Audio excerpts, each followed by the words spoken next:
Madam ಹೇಳಬೇಕು ಅಂದರೆ ನಿಮಗೆಲ್ಲ ತಿಳಿದಂಗೆ ನಾವು ಜನವರಿಯಲ್ಲಿ ಏನು ಹೋರಾಟ ಮಾಡಿದ್ವಿ ಅದ್ರ ಬಗ್ಗೆ ನಾಲ್ಕು ದಿನ ನಾವು ಏನು ಕೊರೆಯೋ ಚಳಿಯಲ್ಲಿ ಸಣ್ಣ ಮಕ್ಳಿಗೆ ಎತ್ಕೊಂಡು ಬಂದು ಇಲ್ಲಿ ಹೋರಾಟ ಮಾಡಿದ್ದೀವಿ, ಅನಿರ್ದಿಷ್ಟ ಹೋರಾಟ ಮಾಡಿದ್ವಿ. ಅವಾಗ ಆ ಹೋರಾಟದಲ್ಲಿ 4ನೇ ದಿನ ನಮಗೆ CM ಮತ್ತು ನಮ್ಮ ಡಿಪಾರ್ಟ್ಮೆಂಟ್ ಕರೆದು ನಮಗೆ ಹೇಳಿದ್ದೇನೆಂದರೆ 10,000, ನಮ್ಮ ಬೇಡಿಕೆ ಇದ್ದಿದ್ದು 15,000. ಸೊ 10,000 ಮಾಡ್ತೀವಿ ಅಂತ ಹೇಳ್ಬಿಟ್ಟು ಭರವಸೆ ಕೊಟ್ಟು ನಾನೇ ಹೋಗಿದ್ದೆ ಆ ಮೀಟಿಂಗ್ ಕರೆದಾಗ.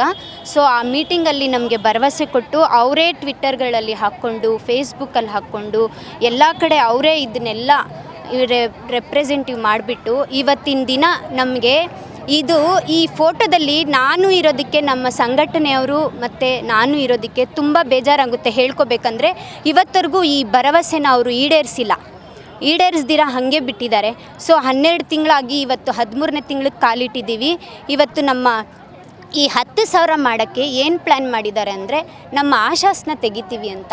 ಎಂಥ ಕುತಂತ್ರವಾದ ಐಡಿಯಾ ನಾವು ಉಪಯೋಗಿಸಿದ್ದಾರೆ ಅಂದರೆ ನಿಜವಾಗ್ಲೂ ಹೇಳ್ಕೊಬೇಕಂದ್ರೆ ನಮಗೆ ನಾಚಿಕೆ ಆಗುತ್ತೆ. ಆಶಾಸ್ ಅಷ್ಟು ವರ್ಷದಿಂದ ಆ ಆಶಾಸ್ ಕೆಲಸ ಮಾಡಿಲ್ವಾ?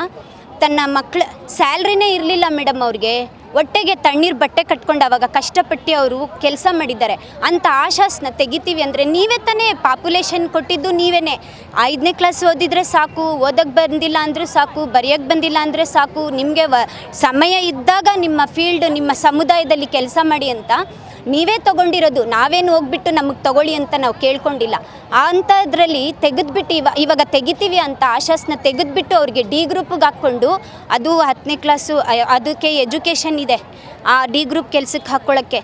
ಆಮೇಲೆ ವಯಸ್ಸಿನ ಮಿತಿ ನೋಡ್ತಾ ಇದ್ದಾರೆ, ಅದೆಲ್ಲ ನೋಡಿ ನಮಗೆ ಅದ್ರ ಬಗ್ಗೆನೂ ಕ್ಲಿಯಾರಿಟಿ ಕೊಟ್ಟಿಲ್ಲ. ತೆಗಿತೀವಿ ಆ ಆಶಾಸ್ನ ತೆಗೆದುಬಿಟ್ಟು ನಿಮ್ಗೆ 10,000 ಕೊಡ್ತೀವಿ ಅಂತೇಳ್ಬಿಟ್ಟು. ಬೇರೆ ಯಾವುದು ಹೊಳಿಲಿಲ್ವಾ ನಿಮಗೆ? ಡಿಪಾರ್ಟ್ಮೆಂಟ್ಗಾಗಲಿ ಸರ್ಕಾರಕ್ಕಾಗಲಿ ಯಾವ ಐಡಿಯಾನು ಹೊಳಿಲಿಲ್ವಾ? ಇದೇನ ಉಳಿದಿದ್ದು? ಅಷ್ಟು ಕಷ್ಟಪಡೋ ಆಶಾಸ್ನ ಹೆಂಗೆ ತೆಗಿತೀರಾ ನೀವು? ಸೊ ಅದೇ ಇವತ್ತು ಮೇನು. ಮತ್ತು 6ನೇ ತಾರೀಕು ಬಜೆಟ್ ಇದೆ ಅಂತ ಹೇಳಿಬಿಟ್ಟು ನಾವಿವತ್ತು ನಿಮ್ಮ ಪತ್ರಿಕೆ ಮುಖಾಂತರ, ಪ್ರೆಸ್ ಅವ್ರ ಮುಖಾಂತರ ಇವತ್ತು ಸರ್ಕಾರಕ್ಕೆ ಈ ವಿಷಯ ತಲುಪಲೇಬೇಕು. ಆಶಾಸ್ ಇಷ್ಟು ಕಷ್ಟಪಡ್ತಾ ಇದ್ದಾರೆ, ಎಷ್ಟು ಸತಿ ನಾವು ಹೆಣ್ಮಕ್ಳು ಬೀದಿಗೆ ಬಂದು ಇಳಿತಾ ಇದ್ದೀವಿ. ಅವ್ರಿಗೆ ಕಿವಿಡಾಗ್ಬಿಟ್ಟಿದ್ದಾರೆ, ಮೂಗ್ರಾಗ್ಬಿಟ್ಟಿದ್ದಾರೆ, ಕೇಳಿಸ್ತಾ ಇಲ್ಲ, ಅವ್ರಿಗೆ ಕಣ್ಣಿಗೆ ಕಾಣಿಸ್ತಾ ಇಲ್ಲ. ನಾವು ಇಲ್ಲಿ ಬೀದಿಗೆ ಬಂದು ಹೋಗ್ತಾ ಇರೋದು.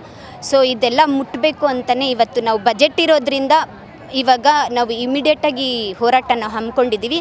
ಇವಾಗ ನಮಗೆ ಈ ಬಜೆಟಲ್ಲಿ ಏನಾದರೂ ಪ್ರತಿಕ್ರಿಯೆ ಬಂದಿಲ್ಲ ಆಶಾಸ್ ಬಗ್ಗೆ ಅಂದರೆ ಅನಿರ್ದಿಷ್ಟ ಹೋರಾಟನ ನಾವು ಹಮ್ಮಿಕೊಳ್ಳೋಕ್ಕೆ ರೆಡಿ ಇದ್ದೀವಿ ಇವಾಗ.